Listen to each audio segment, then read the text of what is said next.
Viewers' discretion is advised.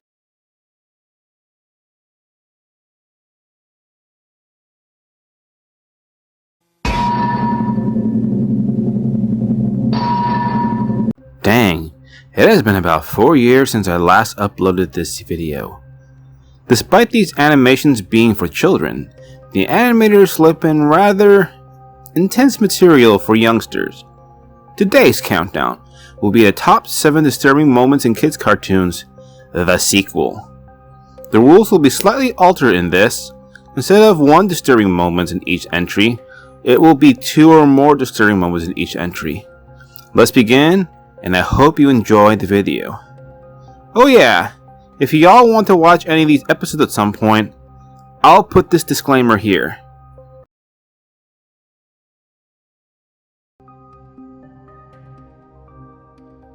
The Amazing World of Gumball is proof that Cartoon Network still has got it when it comes to their animated shows.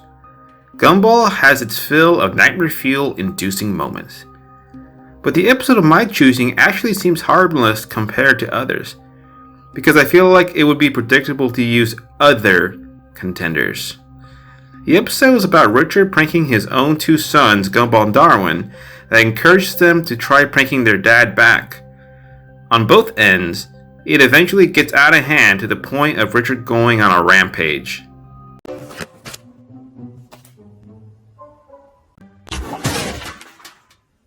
What the what? I'm gonna break you!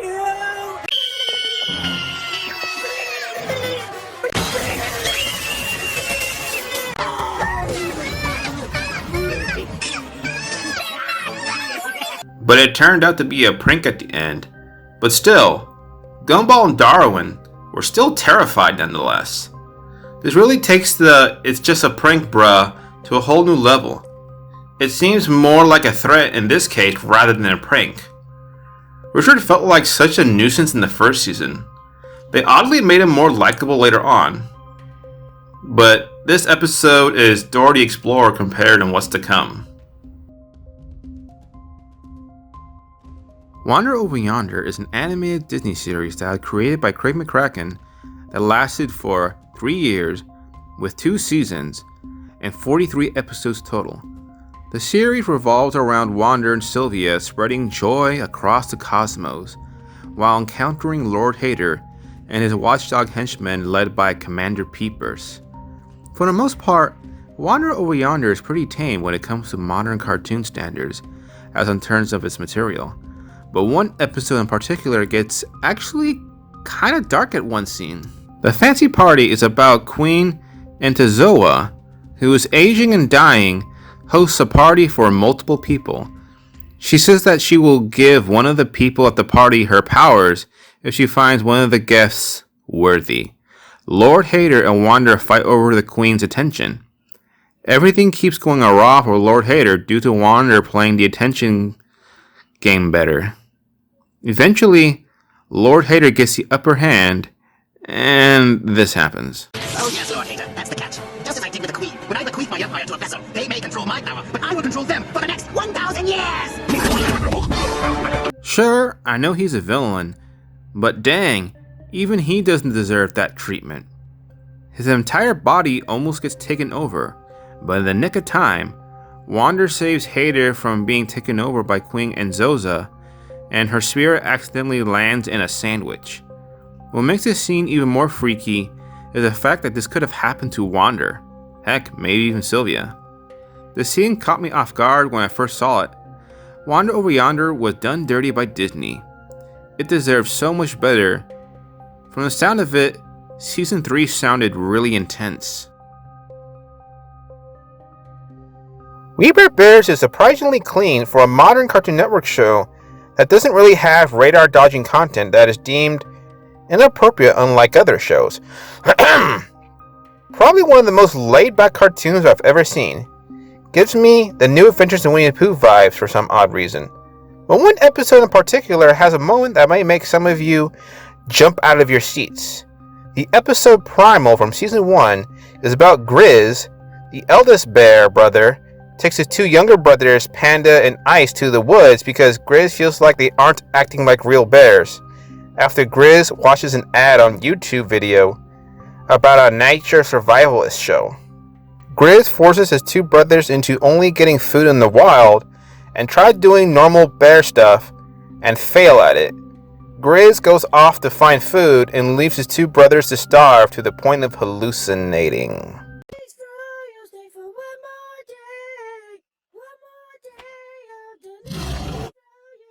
Yikes! What was that? Imagine seeing that on yourself.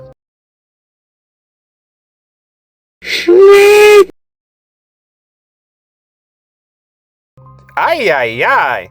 This gives me goosebumps. When I first saw this episode around 6 years ago, these scenes caught me off guard.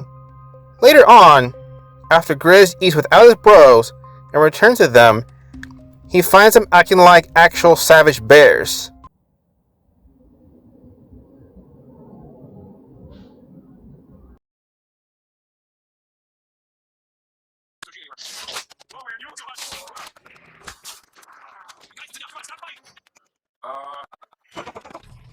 Jeepers! This is terrifying. What makes this scene even more disturbing is the fact that real pandas don't eat meat, yet Panda was trying to attack Grizz and probably try to eat him just like Ice Bear. He eventually leads his savage bear bros to Burger Boy, and everyone lives happily ever after. From a show that is wholesome and lighthearted, it just seems random to have a moment like that. Imagine if all three of them went savage. This would probably be the last episode in the series. And then it would be about Charlie. Ugh. As I mentioned before, Arthur doesn't shy away from intense moments and controversial topics. The episode Attack of the Turbo Tibbles is about the Tibble twins watching Mary Moo Cow at DW, but the VHS malfunctions. While DW tries to fix the VHS, they stumble across a Power Rangers-esque TV show that goes by the name of Terrific Turbo Trooper Toy T-Bot Team.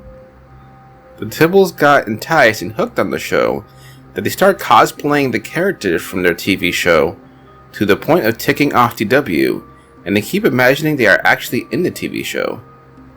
They take it to the extreme, allowing this to happen. Good blast from my rocket gloves will solve this problem. I said stop it!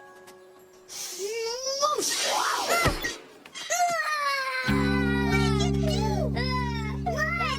Mrs. Tibble! DW's face is bleeding! I think it's broken! Gosh dang. They must have swung that swing hard in order to have DW in a critical condition. Sure, it didn't actually show her gaping wound or blood, but the emotion and great execution of the scene is already disturbing enough, just mentioning on what happened. The Tibbles realized what they had done, promised to be more careful, and DW was all better with showcasing the lovely scar on her face. Sure, it is stitched up, but man, just man, Arthur doesn't give a darn. I think that is a good and bad thing at the same time. It not only shows you how daydreaming and imitative behavior can be dangerous, but you can also make an intense scene without having to show the graphic detail or sugarcoat it. No censor bars or blur, no on-screen gore. It is like censoring and not censoring at the same time. Props to the Arthur crew.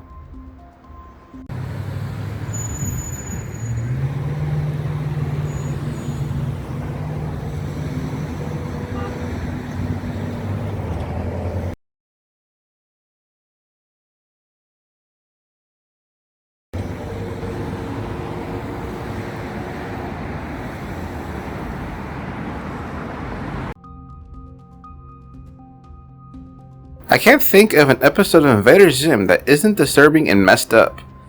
But oddly enough, one of the more darker scenes in the series is actually from one of the more tame episodes. Bestest Friends is about Zim trying to befriend any kid from the school, so no one can figure out he is an alien. I mean, other than Dib. He eventually befriends an awkward kid named Keith, who is infatuated with him despite not feeling the same way. Zim tells Keith to basically beat it, but Keith is oblivious to Zim's rejection and plans a surprise party with Gur, thinking it will make Zim happy. As Keith and his other friends go to Zim's house for the party, Zim has a surprise gift for Keith. Thank you, Zim.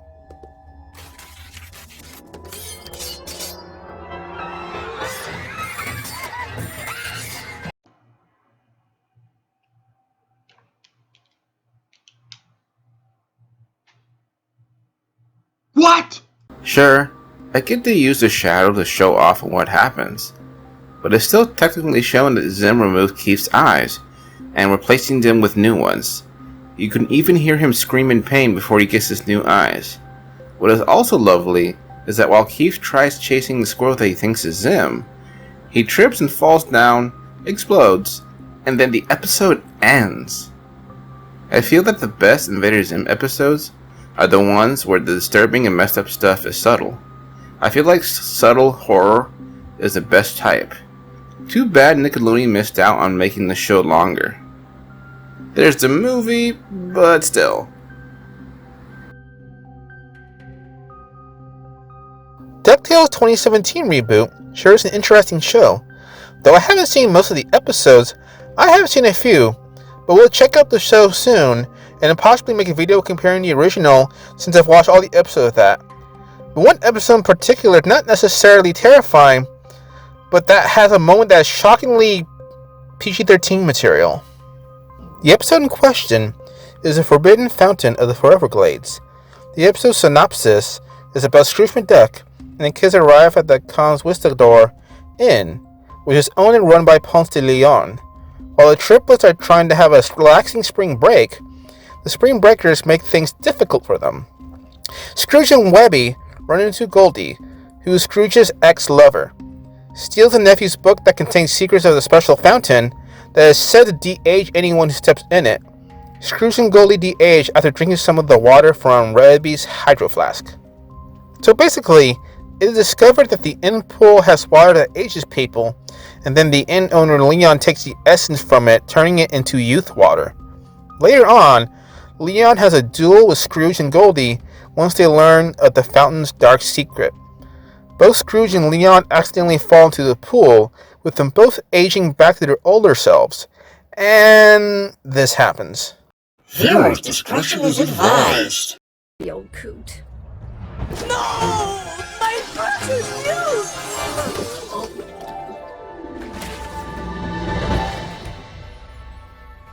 Yikes! This is probably one of the most gruesome Disney villain deaths I've ever seen. I mean, there's also Clayton. But anyways, this is just a lovely shot for kids to see. Despite it being a kids show, this death scene makes me cringe and is hard to look at.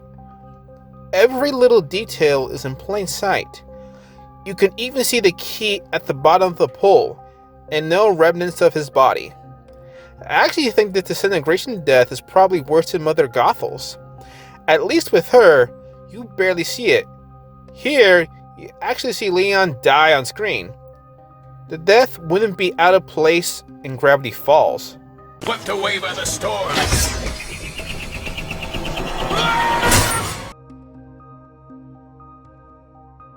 Amphibia is an animated Disney series created by Matt Braley that was released in 2019, with it having 2 seasons containing 40 episodes and a 3rd season on the way.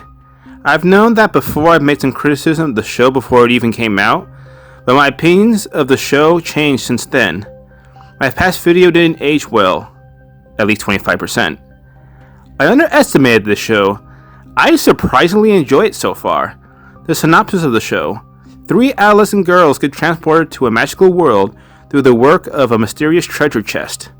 The inhabitants are mostly amphibians, and our protagonists, Anne Boonchoi, befriends Sprig and his family. Anne and her friends trying to find a way home. Amphibia is surprisingly violent for a kids' cartoon. Flesh.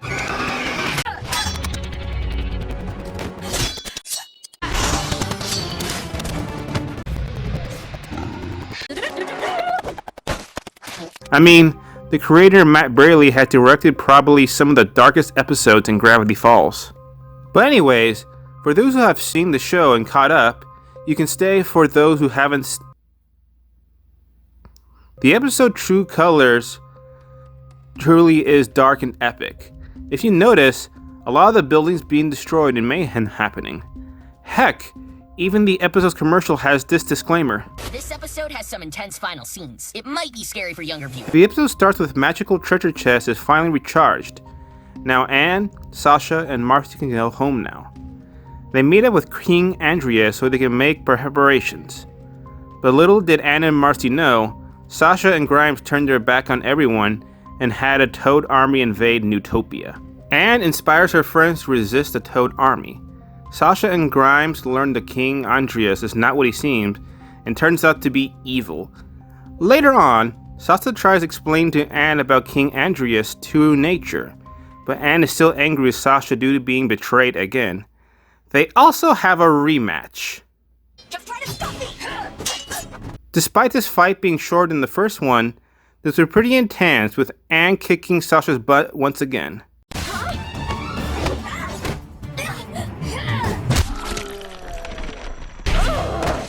Sprig also has the high ground over Grimes and defeats him. But you're just a little frog. Guess I'm not so little after all! Once they free King Andreas and his lackeys, everyone learns that even Marcy is not what she seems. This wasn't the plan. You said no one would get hurt. I would say anything to mention the box be fully charged. Hey, bring it to you. He promised he'd take us with him to the new worlds that we could have amazing adventures just like this one forever and ever. Why? Why, indeed. In applies, my mark. If you don't tell me the truth, I will. You wouldn't. Did it ever occur to you, man, Sasha, that one of you knew more than she was letting on? That one of you might have gotten you stranded in Amphibia. On purpose. Did it for us. The day we left your birthday, they told me I got a new job out of state. They're making me move away. They're gonna tear us apart. Mercy, I found the box. I had no idea that would actually work, but it did. And he said it's to a place where we'd never have to grow apart for the three of us. We'd be friends forever together. I just didn't want to be alone. Then Polly grows legs and brings the music box back while King Andreas throws Sprig out to his doom.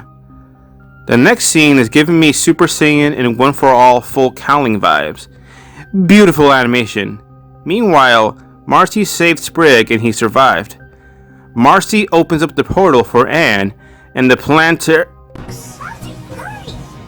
I just...